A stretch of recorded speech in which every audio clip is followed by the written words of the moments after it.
جی ناظرین، سیلاب سے متعلق آپ نے رپورٹ ملاحظہ کی اور کس انداز سے تمام جو اس وقت ہمارے وطن میں اس وقت جو بھی لوگ اس سیلابی پانی سے دو چار ہیں، مسائل کا شکار ہیں، ان سب کے لیے ہماری دعائیں ہیں۔ اور اس میں بہت بڑا جو طبقہ بیچارے غریب غربا ہی ہیں جو اس بڑے مشکلات سے پہلے ہی گزارا کر رہے ہوتے ہیں، لیکن سیلابی پانی کی وجہ سے ان کو اپنا گھر بار بھی چھوڑنا پڑ رہا ہے۔ حکومتی اقدامات کتنے ہیں اور کتنے کیے جاتے ہیں یہ بھی ہم سب جانتے ہیں کہ تصویر کھنچوانے کے لیے شاید ایک ٹرک اس علاقے میں بھیجا جاتا ہے جہاں پر ہزاروں متاثرین اور وہ امدادی سامان کے لیے بھی آپس میں جھپٹ رہے ہوتے ہیں، اور ظاہر ہے جو بھوکا بندہ ہے، کئی دن سے انہوں نے کھانا نہیں کھایا، ہم ان کو یہ نہیں کہیں گے اخلاقی تقاضے وہ پورے کریں، جی لائنیں بنائیں، اور اس انداز سے جو بھوکا ہے اور جو بالکل اپنا گھر بار چھوڑ کے لٹا کے آیا ہے، اس کے لیے یہ تمام جو باؤنڈریز پر کاربند رہنا یہ، اور اس کا ہم یہ کہیں کہ ان کو یہ تقاضے پورے کریں، یہ بھی ناانصافی ہوگی۔ لیکن کوشش یہی ہونی چاہیے کہ حکومت اور جو این جی اوز، بہت سی اپیلیں بھی کی جائیں گی، جگہ جگہ اپیلیں ہوں گی، لیکن کاش کہ وہ تمام جو مال جو اکٹھا کیا جاتا ہے وہ مال ان متاثرین تک اگر پہنچایا جائے تو یہ حالات بہتر ہو سکتے ہیں۔ یہاں پر حکومت کا سب سے زیادہ جو 22 کروڑ کی اپنے لیے گاڑیاں خرید سکتے ہیں، کروڑوں روپے جو اپنے اوپر خرچ کر سکتے ہیں، اربوں روپے وہ جنگلہ بس کے اوپر لگا دیے، تو اگر کاش ان متاثرین کے اگر دیکھ بھال کی جائے اور ان کے گھر بار کی تعمیر کے لیے دوبارہ امداد دی جائے تو ان کی بھی دعائیں لیں۔ شاید ہمارے حکمران اب ان کا یہی کام ہے کہ وہ بد دعائیں زیادہ لیتے ہیں اور بد دعاؤں پہ بد دعائیں کما رہے ہیں۔ اگر کسی غریب کی دعا لیں گے تو شاید ان کو اس وقت جو بحران ہے پاکستان میں، اور جگہ جگہ بڑے بڑے لوگوں کے ان کو گھٹنے ٹیکنے پڑ رہے ہیں، ان کے سامنے التجائیں کرنی پڑ رہی ہیں۔ کل میں آپ کو تقریر سنواؤں گا اعتزاز احسن صاحب کی پہلے جو تقریر تھی نواز شریف صاحب کی، کہ وہ بالکل التجا کر رہے تھے، معافی مانگ رہے تھے، لیکن پھر اس کے بعد اعتزاز صاحب نے بھی پھر دوبارہ اینٹ سے اینٹ بجائی۔ تو یہ ان لوگوں کے سامنے گڑ گڑانے کہ اگر عوام کی بھلائی کے لیے یا ان کی بہبود کے لیے کچھ نہ کچھ کریں تو شاید ان کو بڑے لوگوں سے اس طرح بھیک مانگنے کی ضرورت ہی نہ ہو، اور جو غم و غصہ اور ایک اشتعال پایا جا رہا ہے پاکستانی عوام میں حکمرانوں کے لیے وہ بالکل ٹھنڈا ہو، اور لوگ کہیں کہ بھائی یہ جو ایسے حکمران اور ایسے وزیر اعظم کے لیے ہم کیوں گھر سے باہر نکلیں کہ جو ہمارا اتنا زیادہ ہمدرد ہے، ویسے یہ فضائی جائزہ لیں گے، ویسے یہ گھٹنے گھٹنے پانیوں میں تصویریں کھنچائیں گے، لیکن اصل میں عوام کے لیے کتنے ہمدردی رکھتے ہیں یہ ہم سب واقف ہیں۔ ان کے دھوکے میں ہمیں نہیں آنا چاہیے۔ لیجیے آج کے پہلے کالر ہیں، ان سے بات کریں گے۔ السلام علیکم۔ وعلیکم السلام فروز بھائی۔ جی سسٹر آپ بات کریں، آپ لائیو ہیں۔ جی میں پروین سے بول رہی ہوں۔ ابھی بہن نے ایک وظیفہ بتایا تھا کہ سورت پڑھنی ہے رات کو سونے سے پہلے، نماز ٹائم پہ پڑھنے کے لیے، وہ تو ان کو کلیئرلی بتا دیں اور ساتھ نمبر بتا دیں کون سا سورت کا نمبر کیا ہے، تو ایزی ہو جائے گا فائنڈ کرنے کے لیے۔ ابھی بتاتے ہیں سسٹر، بہت شکریہ سسٹر، خدا حافظ۔ آپ ابھی اگر تیار ہیں یا ابھی بتانا چاہیں تو بتا دیں، میں ہولڈ کرتا ہوں کال، یا چلے اتنی دیر میں آپ نکالیں، ایک اور کالر ان سے بات کرتے ہیں۔ السلام علیکم۔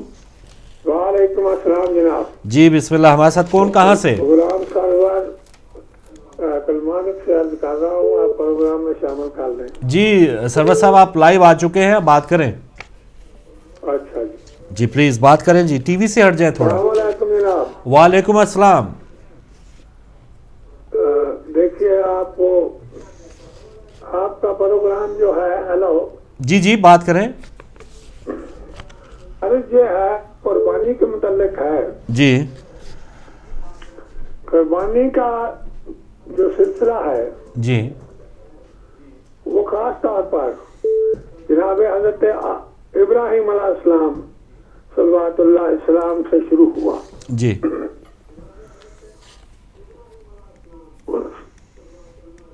جی آپ رکے نہیں غلام سرور صاحب، آپ رکے نہیں، ٹی وی کی بات نہ سنیں۔ ایسا ہے کہ اس وقت اللہ کی رضا تھی یا اللہ کی خوشنودی ہے کہ آپ جو سب سے آپ کو عزیز ہے اس کی قربانی کریں۔ صحیح۔ پہلے تو بکریوں کی دمبوں کی اونٹوں کی پھر آپ نے جناب حضرت اسماعیل علیہ السلام نے اپنے پاک بیٹے نے فرمایا کہ اللہ آپ کی قربانی چاہتا ہے۔ تو جناب حضرت اسماعیل علیہ السلام نے عرض کی تھی کہ بابا جان اللہ کے رسول آپ وہی کہ جس پر راضی ہے آپ مجھے صابرین میں سے پائیں گے۔ صحیح۔ تو مجھے قربانی کے ذریعے ہی اس عرض کرنا ہے جی کہ انہوں نے اپنے اس بیٹے کو قربانی کی طرف لے گئے جو اللہ کا چنا ہوا ہے. ٹھیک ہے. ہاں جی جی. تو ہم قربانی کرتے ہیں دمبے کی, بکرے کی, یہ وہ ہم سمجھتے ہیں کہ ہم نے بہت بڑی قربانی کر لی. ٹھیک ہے کہ اللہ نے اس قربانی کو ذبح عظیم میں تبدیل کر کے اس قربانی کو بھی قبول کر لیا اور مبارک دے دی تھی. تو میں جی جہاں ایک آپ کو اللہ کا حکم قرآن مجید سے تلاوت کر کے سناتا ہوں. بسم اللہ الرحمن الرحیم. یا ایھا الذین آمنوا اطیعوا اللہ و اطیعوا الرسول و اولی الامر منکم. اب یہ حکم ہے, مشورہ نہیں ہے. اللہ رب العالمین ہے, خالق کائنات ہے, اس کی عظمتیں سوائے اللہ کے حبیب کے اہل بیت حبیب اللہ کے کوئی بیان ہی نہیں کر سکتا. عبادت کر سکتا ہے, بیان صحیح ہے. اچھا سرور صاحب, تھوڑا سا مختصر اور اپنا کوئی پوائنٹ جو ناظرین تک پہنچانا چاہتے ہیں. میں یہی پوائنٹ پہنچانا چاہتا ہوں اصل. ٹھیک ہے. وہاں بھی چنا ہوا ہے. ہلو جی جی. وہاں بھی چنا ہوا ہے. تو جہاں یہ حکم ہے وہاں امت چنے ہوئے کو قبول ہی نہیں کرتی. جب امت چنے ہوئے کو اولو الامر کو قبول نہیں کرے گی تو وہ جو مرضی کر لیں, اس وقت تک کسی تک فیصلہ نہیں ہو سکتا, اللہ راضی نہیں ہو سکتا. صحیح ہے. ہزارہ جانور قربان کر لیں.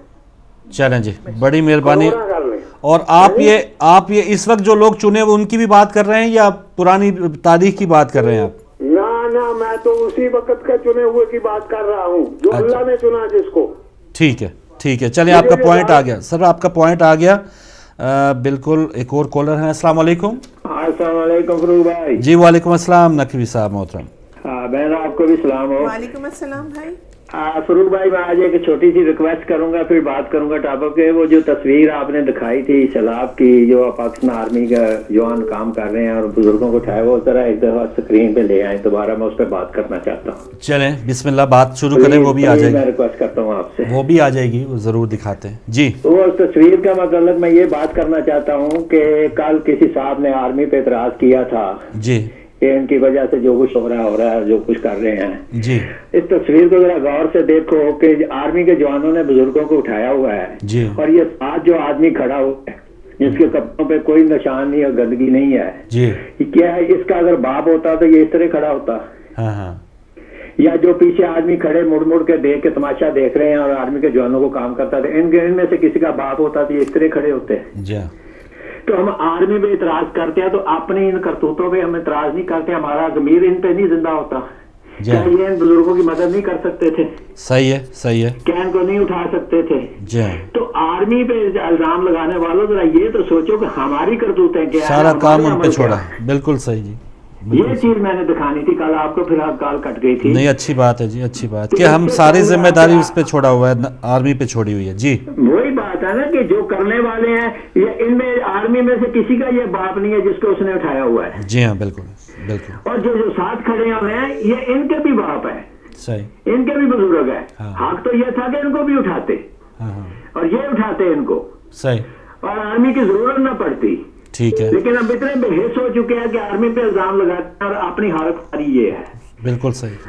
تو اب بات آ رہی ہے آپ کی قربانی والی. جی. تو میں چھوٹی سی بات کر کے بات کرتا ہوں فروغ بھائی. آج سعد رفیق کی تقریر آپ نے سنی ہوگی اسمبلی میں. جی. تو ہمارے یہاں پنجابی میں ایک کہاوت ہے کہ کسی چودھری کو اگر دیکھنا وہ کس مزاج کا ہے تو اس کے جو ملازم ہے نا ان سے پہلے ملو.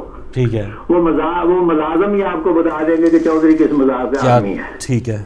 یہ آپ سعد رفیق صاحب کو پتا چل گیا ہوگا کہ جو ان کا بڑا ہے وہ کس طریقے کا ہوگا. صحیح.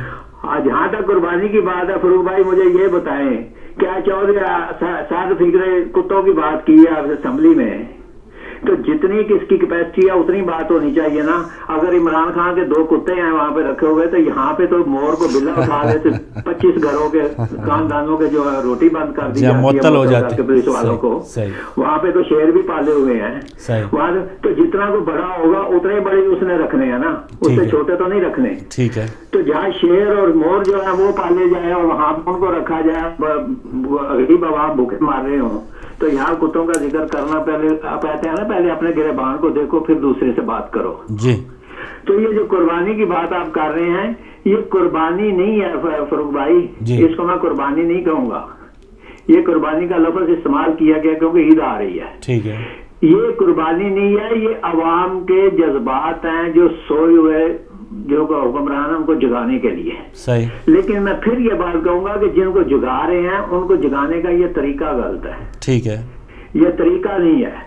طریقہ وہ استعمال کرنا چاہیے تھا جس میں 18 کروڑ عوام ان کے ساتھ ہوں. اور 18 کروڑ دیکھیں بھٹو کے دور میں بھٹو تھا نا, تو 18 کروڑ عوام اس کے پیچھے تھے نا, تو زلزلہ آ گیا تھا, عوام نے اس طرح ان کو اٹھا کے پھینکا ایوب خان کو.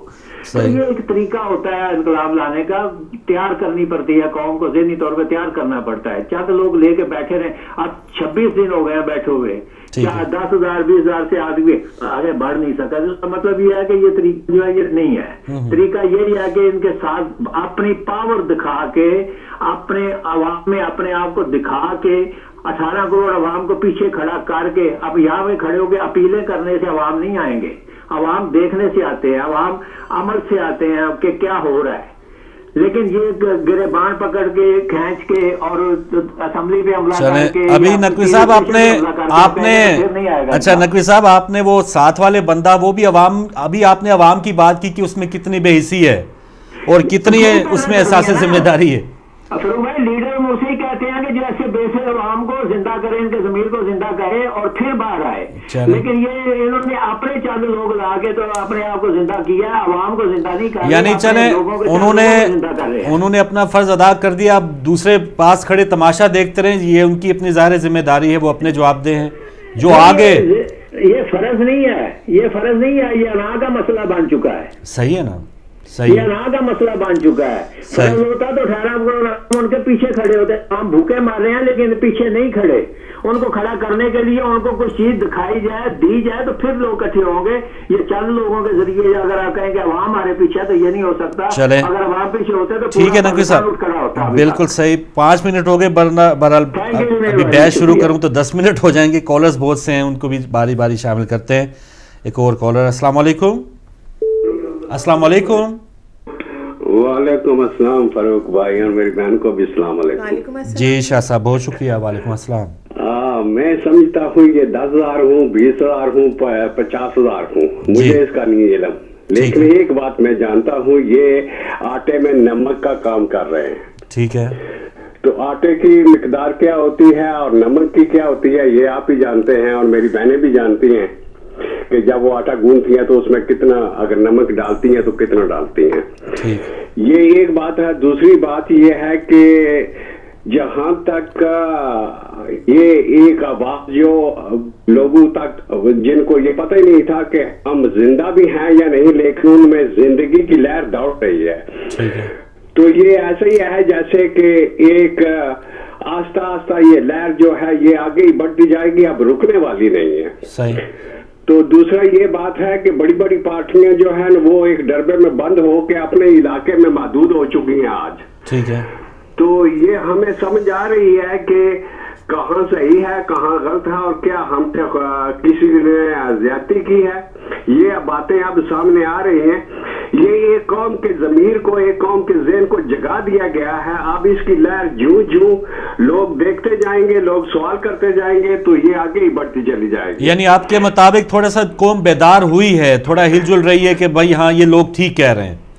بے شک. دیکھیں جی, میں ایک بات کہہ رہا ہوں کہ جو وہ بات کرتے ہیں ان کے طریقے سے بھلائی ہمیں اتفاق نہ ہو, لیکن ایک بات پر اتفاق ضرور ہے. وہ جو بات کہتے ہیں وہ ہے غریب عوام کے حق کی, اور اس کے لیے ہمیں ان کو کرٹیسائز کرنے کی بجائے ان کی حوصلہ افزائی کرنی چاہیے